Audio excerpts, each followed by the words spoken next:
দিন আপনারা আসেন, বসে থাকেন গেটের সামনে, ঠিক আছে, প্রতিদিন আমিও আমার এরকমই কাজই করব, চলুক, কতদিন চলে?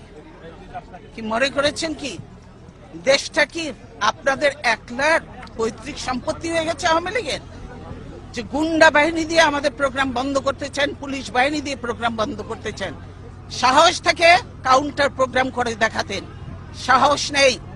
10টা লোক আসে না, ভাড়াটিয়া লোক ভাড়া করে ডিসিএসপি দিয়ে লোক আনায়, বুঝি এটা।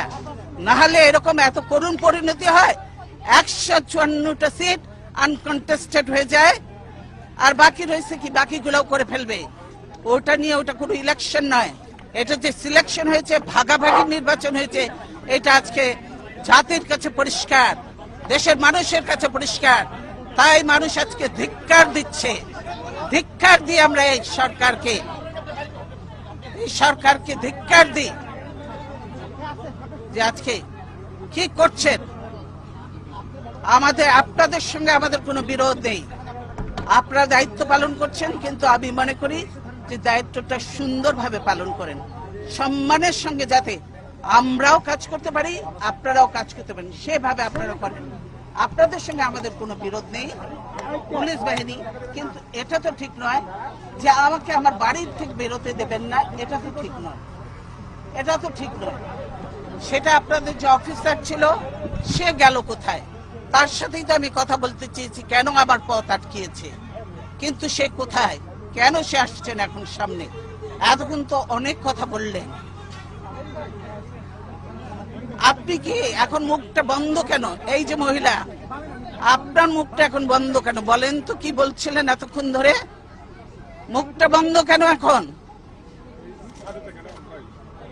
দেশ কোথায়? গোপালী?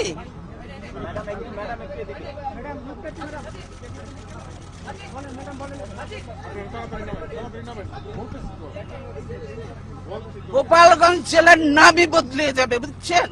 গোপালগঞ্জ আর থাকবে না। আল্লাহর গজব পড়বে আপনারা যা শুরু করে দিয়েছেন। কতগুলো আলেমকে হত্যা করেছেন, এতিমকে হত্যা করেছেন, কতগুলো বিডিআর অফিসারকে হত্যা করেছেন। সেদিন কি কোথায় ছিল হাসিনা? সেদিন হাসিনা কোথায় ছিল? এতগুলো অফিসারকে মারলো, 57 জন অফিসারকে হত্যা করলো, সেদিন হাসিনার এই ফোর্স কোথায় ছিল? কেন সে ফোর্স পাঠায় নাই? আসলে সে নিজেই জড়িত ছিল এই হত্যাকাণ্ডের সঙ্গে, সেজন্যই আজকে তো এমন অনেক আননোন চেহারা দেখা যায় যাদেরকে চেনা যায় না যে তারা আসলেই বাংলাদেশি কিনা। বাংলাদেশের আজকে যে কর্মসূচি ছিল, আপনারা যদি দেশকে ভালোবাসতেন তাহলে আজকে ছিল আমাদের সার্বভৌমত্ব রক্ষা এবং democracy for road March, democracy for March ছিল আমাদের কর্মসূচি। তো গণতন্ত্র চাবেন না, দেশ রক্ষা করতেও চাবেন না, গোলামি করবেন, দালালি করবেন। এই গোলামি তো রাখবে না। লিন্দুক দর্জির ইতিহাসটা পড়ে দেখেন, সেও কিন্তু টেকে নাই বেশি দিন, তাকেও বিদায় নিয়েছে এত দালালি করে, দেশ বিক্রি করে। কাজে এই দেশ বিক্রি চলবে না হাসিনার, দেশ রক্ষা হবে ইনশাআল্লাহ। দালালি বন্ধ করতে বলেন, আর হাসিনার দালালি করে লাভ হবে না। বাংলাদেশের মানুষের সঙ্গে থাকেন, জনগণের সঙ্গে থাকেন, দেশের মানুষের সঙ্গে থাকেন, তবেই কাজে দেবে, দেশ বাঁচবে, মানুষ বাঁচবে। আজকে সকলের দায়িত্ব হয়ে গেছে দেশ বাঁচানো, মানুষ বাঁচানো। আর আপনারা ঘরে ঘরে ঢুকে এখন মানুষ হত্যা করছেন, মনে করেন যে এগুলোর হিসাব নেই। এই মা বোনের কান্না, এই আলেম এতিমের কান্না, এই বিডিআর এর অফিসারদের ওয়াইফদের কান্না, এগুলি কি বৃথা যাবে? এগুলি কোনোদিনও বৃথা যাবে না।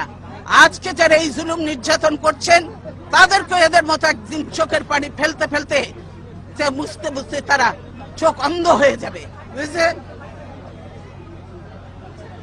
এখনো সময় আছে, ধাক্কা ধাক্কি বন্ধ করেন, ধাক্কা ধাক্কি বন্ধ করেন। আমরা কেউ ধাক্কা ধাক্কি করতে আসিনি, আমরা কোনো ধাক্কা ধাক্কি করতে আসিনি। আমি বলছি আপনারা চাকরি করেন, আপনারা করবেন, কিন্তু এরকম আমাদের গায়ের উপরে উঠে পড়বেন না। দূরে থাকেন, দূরে থাকেন, আপনাদের জায়গা যেখানে সেখানে। আপনাদের রাস্তার তো থাকার কথা, আপনারা বাড়ির মধ্যে এসে গেছেন কেন?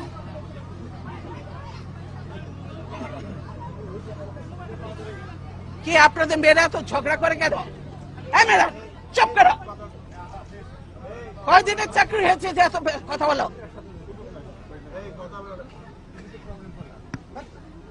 কিসের জন্য এত কথা বলো? চুপ থাকো, বেয়াদব কোথাকার।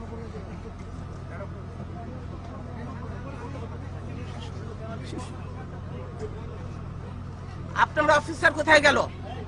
আসলো না? তাকে বলবেন আমার সঙ্গে দেখা করতে, আমি তার সঙ্গে কথা বলতে চাই।